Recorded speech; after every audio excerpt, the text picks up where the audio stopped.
Ashamaa daawwattoota fi dhaggeeffattoota UTV Obsee Gorbaa hunduma keessaniif nagaa waaqayyoo bakkuma jirtan irratti isiniif haa baay'atu jechuun barbaada. Jirtu jedhee har'as walitti deebinee jira. Maal qabattee dhufte Obseen jechuun geessaniin oduu waanuma dura aansee baga guyyaa du'aa ka'uu gooftaa keenya Yesuus Kiristoosiin isin ga'e jechuun barbaada. Ayyaanni kunirree ayyaana milkii, ayyaana gammachuu, ayyaana tokkummaa isiniif haa ta'uun jedha. Hunduma keessaniin hordoftoota amantaa kiristaanaa maraan baga guyyaa yaadannoo gooftaa keenya Yesuus Kiristoosiin isin geessiniin jedha.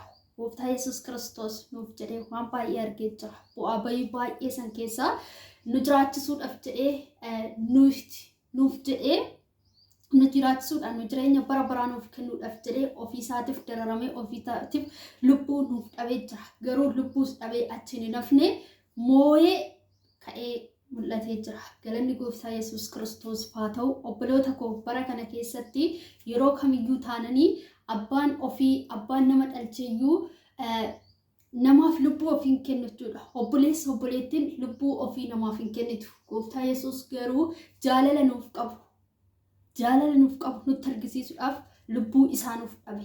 Galanni gooftaa Yesuus Kiristoos haa ta'u. Mee obboloota koo of ilaallu. Eenyutu nuti akka Yesuus nu jaalate nuti jaalala akkasii qabnaa laata? Iddoo kanarratti akka Yesuus nuuf jedhee dararame nuyi har'a obboleessa obboleettii keenyaaf dararamnaa laata?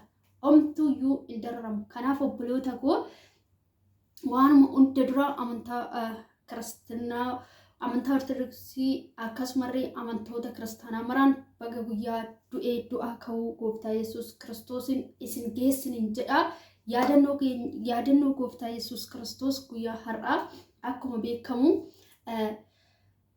baay'ee namatti tola jechuudha. Maaliif waaqayyoo nuuf jedhee ba'aa hunda isaan baatee nuuf jedhee dararamee nuuf jedhee lubbuu isaa dhabee garuu wanti nama adannaqu wanti namatti tolu du'ee achiin hin hafne du'a moo'ee jechuudha. Nu jiraachisuudhaaf jedhee wanta inni nuun ta'an hin jiru. Waaqayyo maqaa isaa haa ulfaatu.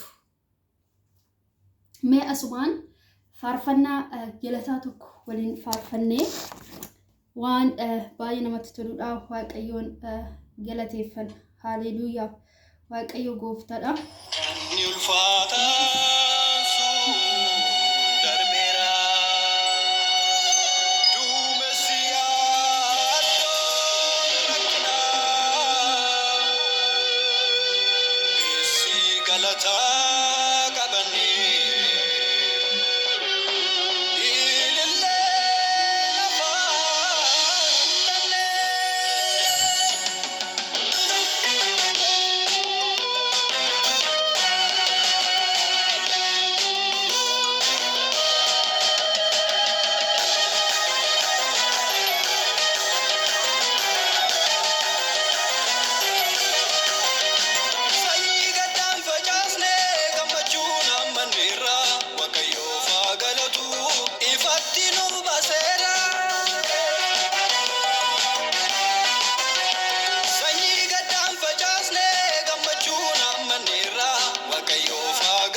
Sabu juusa sabne ililleedhaaf kunoo wal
kabane iyanne hodunur ka fudaddu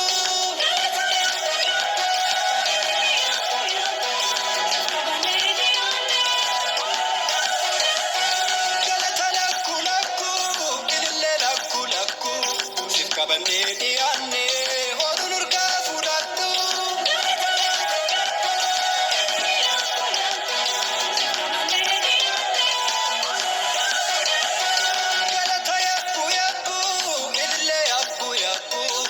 kabane iyanne hodunur ka fudaddu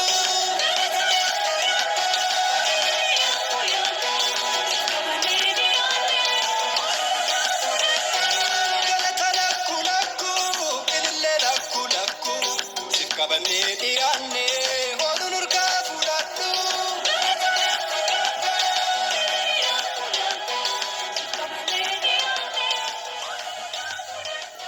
daawwattoota dhaggeeffattoota koo faarfannaa kanaan akka eebbifamtan abdiifamantiin qaba. Waaqayyoon hin galateeffanna. Amma jirrutti Waaqayyo hoolmaa guddaa nurraa qaba. Galanni gooftaa Yesuus Kiristoos haa ta'u. Kanaaf ayyaanni kunis ayyaana gaarii isiniif haa ta'u isiniin jira. Iddoo jirtan irratti kallattii jirtan irratti obboleewwan koo gola ormaa keessa jirtanis biyyoota adda addaa jirtan akkasuma biyyarra jirtanifirree ayyaana gaarii isiniif hawwaa isiniin jechuun barbaada. Ayyaanni kun ayyaana milkii, ayyaana jaalalaa, ayyaana tokkummaa, ayyaana ittiin jaalala argannu, ayyaana biyya keenyatti nagaa argatu nuuf haa ta'u isiniin jedha. Amma viidiyoo walitti deemnutti turtii gaarii isiniin jedha. Viidiyoon koo kun yoo isinitti tole laayik, sheer, sabskiraayib gochuudhaan na jajjabeessaa. Warroonni maatiin aan ta'e maatiin haa ta'aa isiniin jedha. Baay'ee isin jaaladha, baay'ee isin kabajaa. Waaqayyo isin haa eebbisu. Amma viidiyoon biraatti walitti deemnutti horaa bulaa.